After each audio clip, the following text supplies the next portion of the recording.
I rose from my chair in the middle of the wedding. "Excuse me," I said, loud enough to silence 300 guests. The orchestra stopped. Patricia Whitmore, the groom's mother, froze mid-sip, her smile slipping into fear. She thought I was just the broke artist she'd mocked all night. She had no idea I was about to expose an $8 million secret that would destroy everything she'd built. My name is Margot Chen, and I'm 52 years old. To most people, I'm a struggling artist who paints in a cramped studio apartment. I wear thrift store clothes, take the bus, and bring homemade gifts to occasions when everyone else brings expensive ones. And for 15 years, I've let people believe exactly that. The truth? I'm the founder of Chen Digital Design. We create interfaces for Apple, Google, American Express, JP Morgan Chase.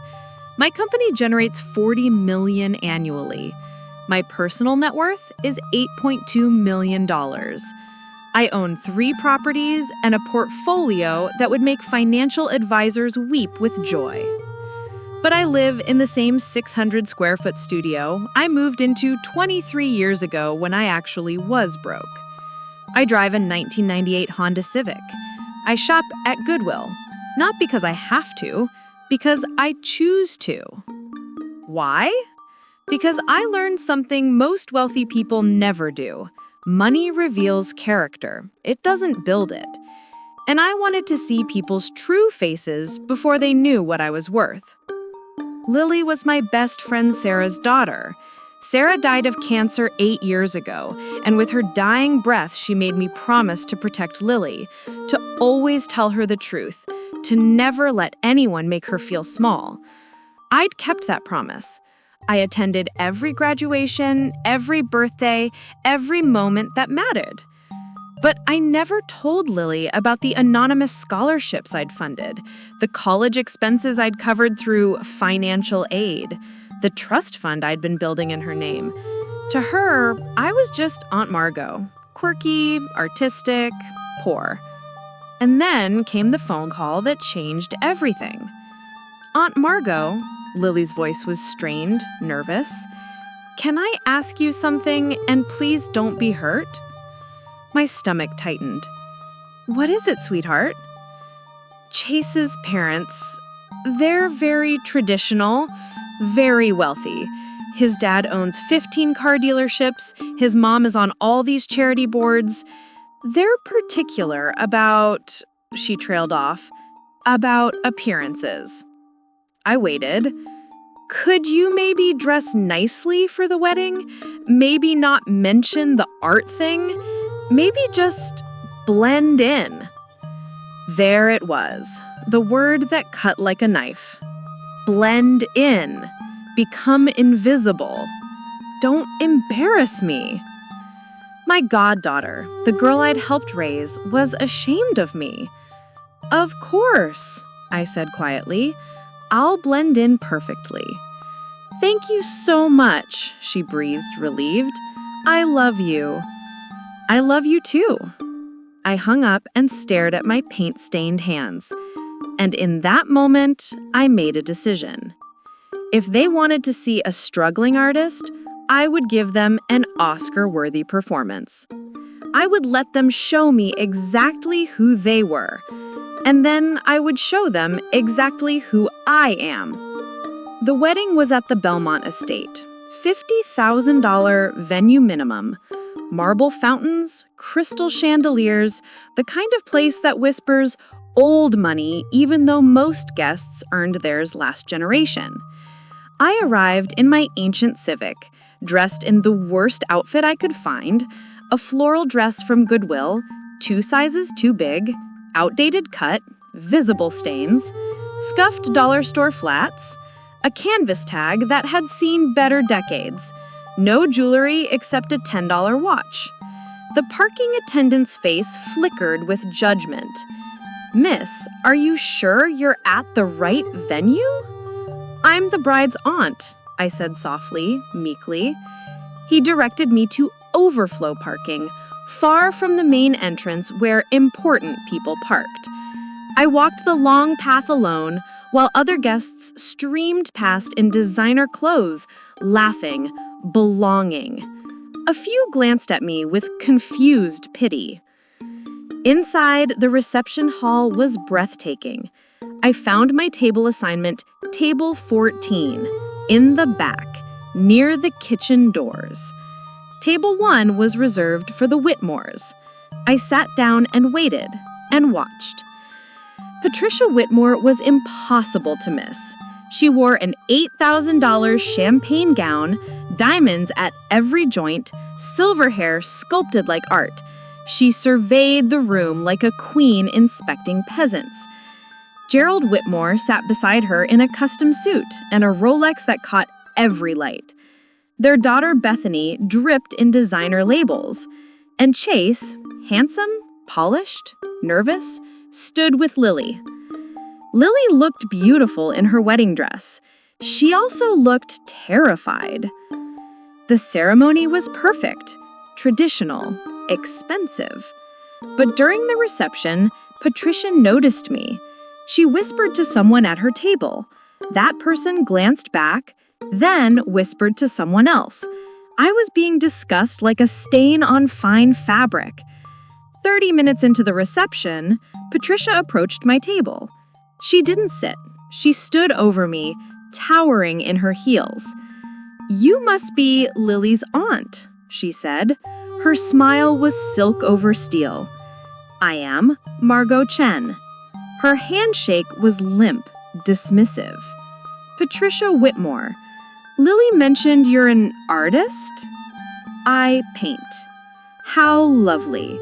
Her smile sharpened. "And you make a living from that?" "I get by." "How brave. Art is such an uncertain path. But I suppose some people are more comfortable with risk. Or perhaps it's necessity." Her eyes swept over my dress, my shoes, my bag. I said nothing. "We've been helping her, of course, financially. This wedding cost $75,000. Gerald and I covered it. Her father's a teacher, so his salary is quite limited. We couldn't have our son's wedding be anything less than perfect." "That's generous of you." "We believe in investing in people with potential. Chase has a brilliant future. He's being groomed to take over our businesses. He'll be worth tens of millions someday." She paused meaningfully. "We wanted to ensure Lily understood the world she was entering." "I'm sure she does." "Do you understand? I mean, the expectations? The social obligations? Chase needs a wife who can navigate high society, who can host important dinners, who can represent our family properly." "Lily is very capable." "With the right guidance, yes." She glanced at my table near the kitchen doors. "It's good that Lily has diverse influences. It keeps her humble, reminds her where she came from." She smiled and walked away, leaving expensive perfume and cheap cruelty in her wake. I sat back down, I smiled, I waited, because I knew my moment was coming. The speeches began.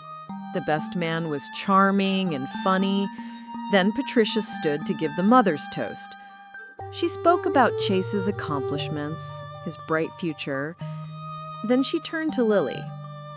When Chase first brought Lily home, I'll admit I had reservations. She came from such a different background. Simple people. Her father teaches high school. Her aunt is a starving artist. Polite laughter rippled through the crowd. But Lily has shown real adaptability, real willingness to learn our ways. We've been teaching her about charity galas, social expectations, the standards we maintain. And I'm proud to say she's becoming exactly the kind of woman this family deserves. My face burned. Lily was smiling, but tears glittered in her eyes. "Family is family," Patricia continued. "We welcome everyone regardless of their circumstances. That's what makes us generous. We don't judge people for having less. We simply expect gratitude for the opportunities we provide." She raised her glass. "To Lily. May she always remember where she came from and appreciate where she's going." Everyone drank, except me. I stood up, which brings us back to that moment. Me, standing. 300 people staring. Patricia's face shifting from surprise to irritation. I walked to the front of the room. The DJ lowered the music, confused. "I'm Margot Chen," I said clearly. "Lily's godmother. Her mother, Sarah, was my best friend. Before she died, I promised her I would always protect Lily, always tell her the truth, and always stand up for her." The room was absolutely silent. I came here today dressed like this on purpose. I wanted to see how Lily's new family would treat someone they perceived as poor, someone they thought didn't belong. I looked directly at Patricia. "And you showed me exactly who you are." Patricia's face flushed. "I don't know what you're implying." "What's inappropriate," I cut her off, "is telling a young woman she should be grateful for marrying into your family, that her own family isn't good enough." I turned to Lily. "Sweetheart, your mother loved you. You are not a project. You are not something that needs fixing or elevating. You are enough exactly as you are." Then I looked back at the Whitmores. "You asked what I do. I paint. That's true. But I also own Chen Digital Design. Perhaps you've heard of it." Gerald's expression changed. Recognition flickered. "We design for Apple, Google, American Express. Our annual revenue is $40 million. My personal net worth is $8.2 million. I own 3 properties. I drive a 25-year-old Civic because I choose to, not because I have to." Patricia's champagne glass trembled. "I dressed like this because I wanted to see your true character. You failed spectacularly." I pulled out my phone. This morning, I called my attorney. I established a trust for Lily. $500,000, accessible only to her, completely independent of this marriage. So if she ever needs to leave, if she ever feels trapped, she has options. Lily's hands covered her mouth. I also donated $100,000 this morning to the Belmont Arts Foundation, in Sarah's name.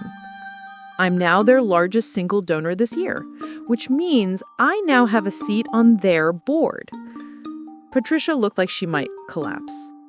"The same board you've been trying to join for 5 years, Patricia. The board that keeps rejecting you because despite your money, you don't actually care about art or community. You just want the status." I turned to Lily one last time. "Your mother made me promise to protect you. So here's my gift. You never have to pretend. You never have to be ashamed. You never have to earn your worth in someone else's world." I looked at Chase. "Do you love her? Really love her? Or do you love the idea of molding her into what your family wants?" Chase was frozen. Then slowly, he walked to Lily's side. "Mom," he said quietly, looking at Patricia, "Margot is right. We've been treating Lily like a project, like she wasn't good enough. That's wrong." Patricia's face crumpled. We only wanted what's best. What's best, Chase interrupted, is respecting the woman I love. All of her, including her family. I left 30 minutes later. As I walked to my car, Lily ran after me, still in her wedding dress. Why didn't you ever tell me? She sobbed. Because I wanted you to love me for who I am, not what I have. The same thing I want for you. She hugged me tightly. I'm sorry I was ashamed. You were trying to survive. But now you know. You don't have to earn love from anyone. I drove home in my old Civic, windows down, city lights blurring past. My phone buzzed. Gerald, we need to talk. Delete. Patricia, you humiliated us. This isn't over. Delete. Lily, Chase and I are leaving early to talk. Really talk. Thank you. Mom would be proud of you. I smiled. When I got home, I changed into paint-stained jeans and stood before an unfinished canvas, a portrait of Sarah I'd been working on for months. I picked up my brush and painted until dawn. Because this was who I really was. Not the money, not the business, not the revenge. Just a woman who kept promises, who loved fiercely, who knew the most valuable things could never be bought. 3 weeks later, Lily visited my studio. She said, "We set boundaries with Chase's family. No more comments about my background, no more control." How did they take it? They're not speaking to us, but honestly, I feel free. I hugged her. That's what freedom feels like. The trust you set up, knowing I have options, it changes everything. I'm not staying because I'm trapped. I'm choosing to stay. That's the point. Real love is a choice, not a cage. 6 months later, I received an invitation to a Whitmore Foundation gala. At the bottom, a handwritten note. Miss Chen, I'm not asking for forgiveness. I'm asking for a chance to learn. Patricia. I almost declined. Then I remembered my promise to Sarah. I attended in the same Goodwill dress. Patricia crossed the room when she saw me. Thank you for coming. Why did you invite me? Because my son barely speaks to me. Because I realized all the money and status didn't buy me what I actually wanted. Real family. The kind you have with Lily. For the first time, I saw something genuine in her eyes. Fear. The fear of a woman who'd built her identity on appearances and watched it crumble. Here's what I'll do, I said.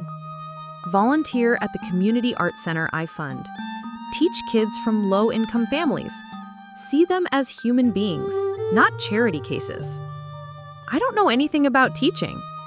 Then you'll learn, just like you expected Lily to learn your world. She nodded softly. Okay. I left an hour later feeling something unexpected. Hope.